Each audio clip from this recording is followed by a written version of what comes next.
আসসালামু আলাইকুম, this is Rakib Hasan. I am from effortless IELTS.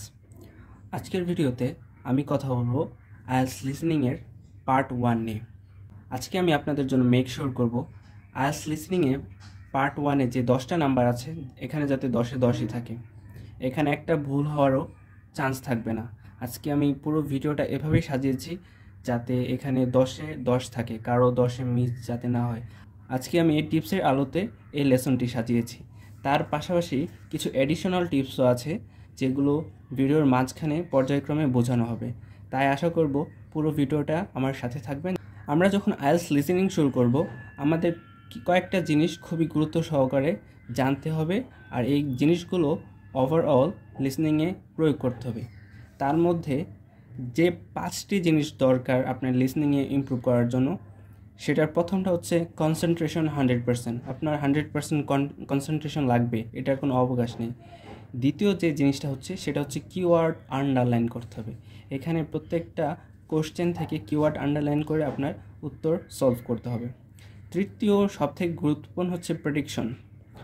আপনার প্রেডিকশন করা উচিত, কারণ আইএলস লিসেনিংয়ের গ্যাপ ফিলিং টাইপ কোশ্চেনগুলো বেশিরভাগ ক্ষেত্রেই প্রেডিকশন করেই উত্তর সহজে আমরা বের করতে পারি। তাই আইএলস লিসেনিংয়ের গ্যাপ ফিল টাইপ কোশ্চেনের জন্য প্রেডিকশন সবথেকে গুরুত্বপূর্ণ।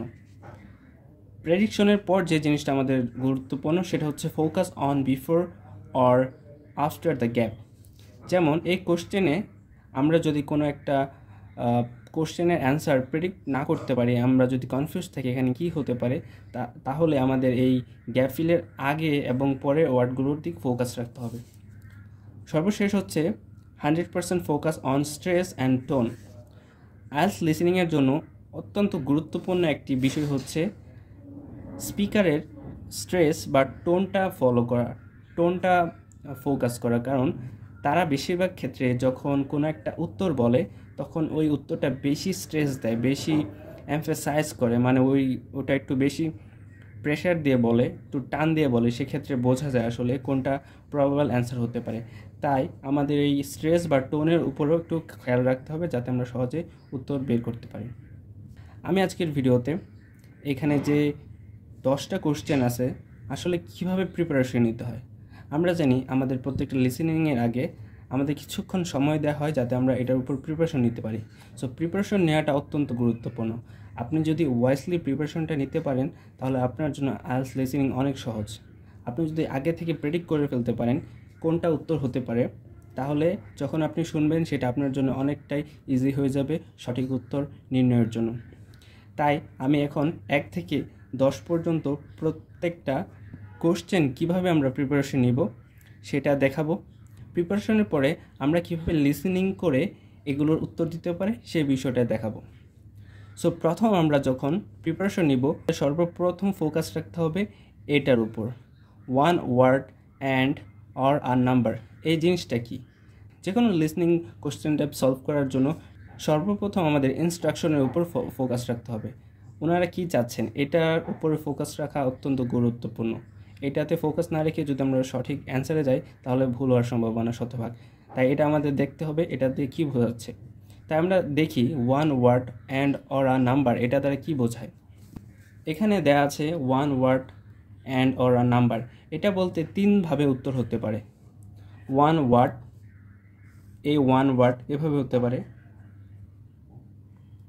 একটা ওয়ার্ড যেমন যেমন খ্যাট, এটা একটা ওয়ার্ড। ধরেন এটা ভুলে যান, এখানে অর আছে, অর আ নাম্বার, তার মানে কি একটা নাম্বার দিয়েও হতে পারে। তাহলে যে 2 নাম্বার, এটা যে কোনো একটা নাম্বার, ফর এক্সাম্পল 5, এটা একটা নাম্বার আমরা জানি। তার মানে ওয়ান ওয়ার্ড দিয়েও হবে অর এ নাম্বার। এখানে আবার অ্যান্ডও দেওয়া আছে। সো আমরা যদি অ্যান্ড হিসাব করি তাহলে one word and a number, মানে দুইটাই হবে। সো এভাবেও হতে পারে। 3 নাম্বার 5 টাকা। সো এখানে একটা নাম্বার আছে, এখানে ওয়ার্ড আছে, এই 3ভাবে উত্তর হবে। এটা দ্বারা এটাই বোঝানো হচ্ছে এখানে যে উত্তরগুলো হবে সেটা ওয়ান ওয়ার্ড হতে পারে, ওয়ান নাম্বার হতে পারে, even one word and number দুটো একসাথে হতে পারে। সো এই জিনিসটা আমাদের লক্ষ্য রাখতে হবে। তো চলুন আমাদের প্রিপারেশন শুরু করা যায়। প্রথমে আমাদের হেডিংটা পড়ে নেওয়া উচিত, এটা কিসের উপর কথা বলছে। এখানে প্রথম দেওয়া আছে advice on surfing holidays. So surfing হলিডেজের ব্যাপারে কিছু পরামর্শ দিবে এই রিলেটেড এই লিসনিংটা। তো প্রথমে এখানে যে বোল্ড আকারে যে সাব হেডিংগুলো আছে এগুলো আমাদের গুরুত্ব সহকারে দেখতে হবে, কারণ এগুলোর উপর আমরা যদি ফোকাস দেই, যখন স্পিকার কথা বলে লিসনিংয়ে অডিও ক্লিপে, তখন প্রত্যেকটা হেডিংস সাব হেডিংস এগুলো আগে বলে নেয়, দেন তারা এই কোশ্চেনে যায়। সো আমরা যদি এই হেডিংগুলোর উপর ফোকাস করি তাহলে আমরা হারিয়ে যাব না, আমরা বুঝতে পারবো আসলে যে অডিওতে কথা বলছে স্পিকার সে কোথায় আছে, আমরা সহজে বুঝতে পারবো। সো প্রথমে দেওয়া আছে জ্যাকস অ্যাডভাইস, মানে জ্যাকের অ্যাডভাইস। প্রথম কোশ্চেনে আমরা চলে যাব সব না পড়ে। প্রথম কোশ্চেনে দেওয়া আছে recommends surfing for dash holidays in the summer. আমি বলেছিলাম আমাদের কিওয়ার্ড আন্ডারলাইন করতে হবে। সো আমরা এখান থেকে কিওয়ার্ড আন্ডারলাইন করি। রিকমেন্ডস পরামর্শ সার্ফিংয়ের জন্য কোনটা পরামর্শ দিচ্ছে?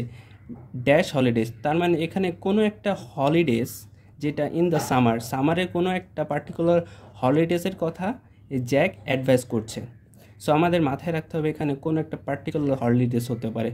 এখানে একটা মডিফায়ার হবে, যে মডিফায়ার নাউনটা আসলে হলিডেজকে মডিফায়ার করে। সো এখানে আমাদের মাথায় রাখতে হবে এখানে এমন একটা মডিফায়ার হবে যেটা হলিডেজকে মডিফায়ার করে, আর এমন একটা জিনিস হবে যেটা কোনো একটা হলিডেজ হবে।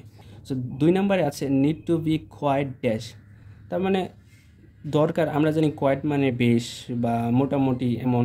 So need to be quite dash, তার মানে এখানে বোঝাচ্ছে হতে হবে বেশ ড্যাশ, কোনো কিছু একটা হতে হবে। এখানে হয়তো বা কোনো একটা রিকোয়ারমেন্টের কথা বলছে। সো কোনো একটা জিনিস হতে হবে, আমাদের মাথায় রাখবে এখানে নিড টু বি কোনো কিছু হওয়ার প্রয়োজন, বেশ কোনো কিছু হওয়া প্রয়োজন, এটা আমাদের মাথায় রাখতে হবে, সেটা হবে উত্তর এখানে। সো এটা প্রেডিক্ট করতে হবে। তো আমরা এখানে কিওয়ার্ড হিসেবে দাগিয়ে রাখি নিড টু বি কোয়াইট, আর এখানে হলিডেজ আমাদের কিওয়ার্ড। সো 3 নম্বরে চলে যায়, আমরা এত পড়বো না, জাস্ট আইরিশ সার্ফিং এটা মাথায় রাখবো যখন স্পিকার কথা বলবে, যাতে আমরা বুঝতে পারি আসলে আমরা 3-এর মধ্যে যাচ্ছি। সো এখানে দেওয়া আছে Lahinch has some good quality dash and surfing schools. এখানে অ্যান্ড দেওয়া আছে, অ্যান্ডটা আমাদের অনেক হেল্প করে আইএলটিএস লিসেনিংয়ের জন্য, কারণ আমরা যখন কোনো একটা কোশ্চেনে অ্যান্ড দেখব, তার মানে অ্যান্ডের ডান পাশের যে ওয়ার্ড এবং বাম পাশের ওয়ার্ড সেম হয়। এখানে যদি নাউন হয় এখানেও নাউন হবে, এখানে যদি ভার্ব হয় এখানেও ভার্ব হবে, এখানে যদি প্লুরাল হয় এখানেও প্লুরাল হবে। সো এখানে দেওয়া আছে সার্ফ স্কুলস, মানে একটা প্লুরাল নাউন দেওয়া আছে। সো এখানেও হয়তো বা একটা কোনো প্লুরাল নাউন হবে এই রিলেটেড সার্ফ স্কুলস। এখানে আমাদের যে এডিশনাল স্ট্র্যাটেজি এখানেও দেওয়া আছে, অ্যান্ডের এক পাশে এ হলে আরেক পাশে বি হবে, এক পাশে আবার আরেক পাশে যদি বি হয় এই পাশে এ হবে। তার মানে আমি এখানে বোঝাতে চাচ্ছি যে স্পিকার সে প্রথমে এটা উচ্চারণ করে দেন এটা করতে পারে, আবার এটাকে উচ্চারণ করে দেন এটাও করতে পারে। তাই এটা আমাদের ফোকাস রাখতে হবে যাতে আমরা এখানে মিস না করে ফেলি। তো যে কোনোটাই আগে বলতে পারে, এটাও আগে বলতে পারে আবার এটাও আগে বলতে পারে। সো এটার জন্য আমরা মেন্টালি প্রিপেয়ার থাকবো। তারপর আমরা ডিরেক্ট চলে যাবো 4 নম্বরে, good Surf school at dash beach. এখানে যেহেতু অ্যাট আছে, আমাদের একটা নিয়ম আছে হচ্ছে অ্যাটের পরে ইউজুয়ালি টাইম বা ছোট্ট একটা প্লেসের কথা বলে। সো আমরা এখানে প্রেডিক্ট করে ফেলতে পারি এখানে হয়তো বা কোনো একটা প্লেসের কথা হবে, কারণ যেহেতু এখানে বিচ দেওয়া আছে তার মানে কোনো একটা বিচের কথা বলবে, যেটা হচ্ছে গুড সার্ফ স্কুল, যেটা অ্যাট ড্যাশ বিচ, যেটা অবস্থিত কোনো একটা বিচে, এখানে পার্টিকুলার কোনো একটা বিচের নাম হবে। সো আমরা এখানে প্রেডিক্ট করে রাখবো এখানে পার্টিকুলার একটা কোনো বিচের নাম হবে। তারপর 5 নম্বরে চলে যায় Surf camp last for 1 dash, তার মানে এখানে আমরা জানি সার্ফ ক্যাম্প লাস্ট, এখানে লাস্ট বলতে বোঝাচ্ছে সার্ফ ক্যাম্পের স্থায়িত্ব, ফর 1 ড্যাশ, এখানে 1 একটা সংখ্যা, তার মানে 1 ড্যাশ এখানে কোনো একটা সময়ের কথা বলবে। তাই আমাদের মাথায় রাখতে হবে এখানে কোনো একটা সময়ের কথা বলতে পারে, এখানে 1 দিন হতে পারে, 1 মাস হতে পারে, 1 বছর হতে পারে। সো এইটা মেন্টালি মাথায় রাখতে হবে, এখানে কোনো একটা পার্টিকুলার 1 দিন বা 1 মাস বা 1 বছর এমন কোনো একটা সময়ের কথা বলবে। সো আমরা চলে যাই 6 নম্বরে। 6 নম্বরে দেওয়া আছে can also explore the local by kayak, মানে এখানে বলা হচ্ছে ক্যান অলসো, এখানে আরও এক্সপ্লোর করতে পারে বা দেখতে পারে বা উপভোগ করতে পারে দ্য লোকাল, এখানে দ্য লোকাল ড্যাশ, মানে কোনো একটা লোকাল বা কোনো একটা স্থানীয় জিনিস উপভোগ করতে পারে বাই কায়াক, মানে কায়াকের মাধ্যমে যে লোকাল জিনিসটা উপভোগ করতে পারে সেটাই আমাদের হবে উত্তর। সো আমাদের মাথায় রাখতে হবে এখানে একটা লোকাল জিনিসের কথা বলবে যেটা এক্সপ্লোর করবে বাই কায়াক দিয়ে। সো এটা আমাদের প্রেডিক্ট করে মাথায় রাখতে হবে।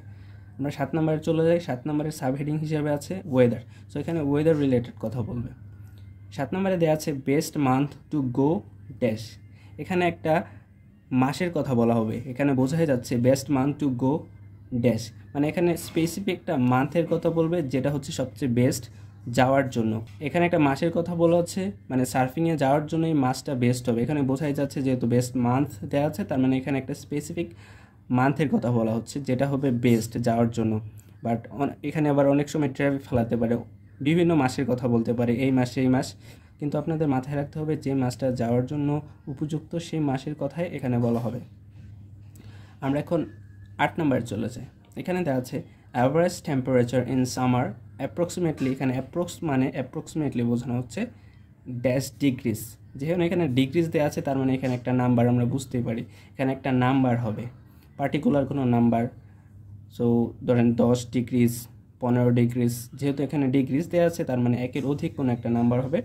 যে নাম্বারটা হচ্ছে average temperature in the summer, মানে সামারের গড় তাপমাত্রা অ্যাপ্রক্সিমেটলি প্রায় ড্যাশ ডিগ্রি, তার মানে এখানে একটা ড্যাশ ডিগ্রির কথা বলবে যে এটা হচ্ছে সামারের অ্যাভারেজ বা গড় তাপমাত্রা। 9 নম্বরে আমরা চলে যাই। 9 নম্বর এবারে সাবহেডিং হচ্ছে কস্ট, মানে হিসাব, টাকা পয়সা বা খরচে নিয়ে কথা বলবে এখানে। সো ইকুইপমেন্টের কথা বলবে। So wet suit and surf board, এই দুইটা জিনিস ড্যাশ ইউরোস পার ডে। যেহেতু এখানে ইউরোস দেওয়া আছে তার মানে এখানে একটা অ্যামাউন্ট, যেহেতু এখানে কারেন্সি দেওয়া আছে তার মানে এখানে একটা সংখ্যার কথা বলবে যেটা পার ডে। এখানে হয়তো বা এগুলোর দামের কথা বলবে, এগুলোর দাম এত ইউরোস, একটা সংখ্যা ধরেন এখানে 10 ইউরোস পার ডে, মানে প্রতিদিন যেই জিনিসটা জাস্ট দিনের উপর ডিপেন্ড করবে সেটার উপরও এটা অ্যান্সারটা হবে। এখানে অনেক সময় আপনাদের ট্র্যাপে ফেলানোর জন্য উইকের কথা বলতে পারে, মান্থের কথা বলতে পারে, বাট যখন কোনো একটা কারেন্সি বা অ্যামাউন্ট পার ডের কথা বলবে বা প্রতিদিনের কথা বলবে সেটাই হবে এটার উত্তর। তারপর আমরা চলে যাই 10 নম্বরে। 10 নম্বরে দেওয়া আছে also advisable to hire dash for warmth, মানে গরমের জন্য বা উষ্ণ থাকার জন্য। অলসো অ্যাডভাইজেবল, এটাও পরামর্শ দেওয়া হয় টু হায়ার, মানে নিয়ে আসার জন্য ড্যাশ, কোনো একটা জিনিস হায়ার বা নিয়ে আসার জন্য অ্যাডভাইজেবল মানে অ্যাডভাইস করা হয় বা এটাও আপনাদের বাধ্যতামূলক করা হয় বা পরামর্শ দেওয়া হয় আপনারা এই জিনিসটা নিয়ে আসবেন ফর ওয়ার্মথ, মানে কোনো একটা গরমের জন্য বা আপনাকে উষ্ণ রাখার জন্য কোনো একটা পার্টিকুলার জিনিস আপনাকে নিয়ে আসতে হবে, সেটার কথা এখানে বলা হচ্ছে। সো কী নিয়ে আসতে হবে গরম রাখার জন্য আপনাকে, সেই জিনিসটাই হবে এখানে উত্তর। সো আমাদের মাথায় রাখতে হবে এখানে আপনাকে একটা জিনিস পরামর্শ দেওয়া হবে বা অ্যাডভাইস দেওয়া হবে যেটা আপনাকে উষ্ণ করে রাখার জন্য নিয়ে আসতে হবে। সো যেটা হবে উষ্ণ জাতীয় কোনো একটা জিনিস, সেখানে এই উত্তরটা হবে। সো এটা মাথায় রাখতে হবে, প্রেডিক্ট করতে হবে। সো এই হচ্ছে আমার ওভারঅল প্রেডিকশন। এভাবে আসলে প্রেডিক্ট করতে হয়, কি এভাবে যদি আমরা প্রেডিক্ট করতে পারি তাহলে খুব সহজেই আমরা উত্তর বের করতে পারবো। আর এখানে আমার প্রেডিক্ট করতে গিয়ে মোটামুটি ভালো সময় লেগেছে, বাট এখানে দুইটা পার্টে আসলে প্রেডিকশন করতে দেয়। এখানে হয়তো আবার প্রথমে বলতে পারে you have some time to look at from 1 to 6 or 1 to 5, এভাবে বলতে পারে। দেন এটা হওয়ার পর আবার বলবে you have some time to look at 7 to 10, এভাবে বলতে পারে। বাট আমি ওভারঅল একসাথে করে ফেললাম যাতে আপনাদের বুঝতে সুবিধা হয় কীভাবে আসলে প্রিপারেশন নিতে হয়। তাই আমি আপনাদের পরামর্শ দেব, আইএলটিএস লিসেনিং শুরু করার আগে প্রিপারেশন নেওয়াটা অত্যন্ত গুরুত্বপূর্ণ। আর যদি এইভাবে প্রিপারেশন নিতে পারেন তাহলে আপনাদের আইএলটিএস লিসেনিং অনেক সহজ হয়ে যাবে।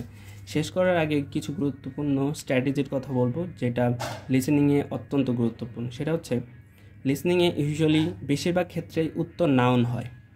আপনি 80 to 90% ক্ষেত্রে দেখবেন উত্তর নাউন হচ্ছে, নাউন টাইপের অ্যান্সার। ওকেশনালি মাঝে মধ্যে ভার্ব হতে পারে, অ্যাডভার্ব হতে পারে, অ্যাডজেক্টিভ হতে পারে। আর এখানে দুইটা বিষয় নিয়ে আমি মূল ভিডিওতে আলোচনা করেছি। এখানে দেওয়া আছে articles, a and the. So আর্টিকেলসটা অত্যন্ত গুরুত্বপূর্ণ, কারণ যখন কোশ্চেনে আর্টিকেলস নিয়ে কোনো একটা শব্দ থাকবে তখন আপনারা ধরে নেবেন যে স্পিকার বা অডিওতে আর্টিকেলটা ডিরেক্ট বলবে, এ অ্যান্ড দ্য এই শব্দগুলো নর্মালি বলে থাকে। সো আপনি যদি কোনো উত্তরের আগে আর্টিকেল পান, কোনো উত্তরের আগে যদি আর্টিকেল পান, তাহলে ধরে নেবেন আর্টিকেলটা উচ্চারণ করে দেন অ্যান্সারটা বলবে। তার ফলে আপনার উত্তর পিক করা অনেকটা সহজ হয়ে যায়। তারপর আরেকটা জিনিস মাথায় রাখতে হবে, প্রিপোজিশনের পরে সবসময় নাউন হয়। কোনো একটা পার্টিকুলার গ্যাপের আগে যদি আপনি কোনো প্রিপোজিশন দেখেন, এমন ফর বা অ্যাট, এই রিলেটেড শব্দগুলোর পরে সবসময় নাউন হয়। আরেকটা জিনিস মাথায় রাখবেন, টু বি ভার্ব যেমন অ্যাম, ইজ, আর, ওয়াজ, ওয়ার, এই শব্দগুলোর পরে সবসময় অ্যাডজেক্টিভ হয়। যদি কোনো একটা গ্যাপ ফিলের আগে কোনো একটা টু বি ভার্ব দেখেন, তার মানে ধরে নিতে পারেন শূন্যস্থানে অ্যাডজেক্টিভ হবে। সো এই স্ট্র্যাটেজিগুলো যদি আপনি আপনার আইএলটিএস লিসেনিংয়ে কাজে লাগাতে পারেন, তাহলে আমি মনে করি আপনার জন্য আইএলটিএস লিসেনিং হয়ে যাবে অনেক সহজ। আর এখানে আইএলটিএস লিসেনিংয়ের পার্ট 1-এ 10-এ 10 পাওয়া কোনো ব্যাপার বলে আমি মনে করি না। সো ধন্যবাদ, আশা করছি আপনাদের ভিডিওটা কাজে দেবে। এরকম আরও গুরুত্বপূর্ণ ভিডিও পাওয়ার জন্য আমার পেজটি ফলো দিয়ে রাখবেন। ইউটিউব থেকে দেখে থাকলে সাবস্ক্রাইব করবেন। আল্লাহ হাফেজ।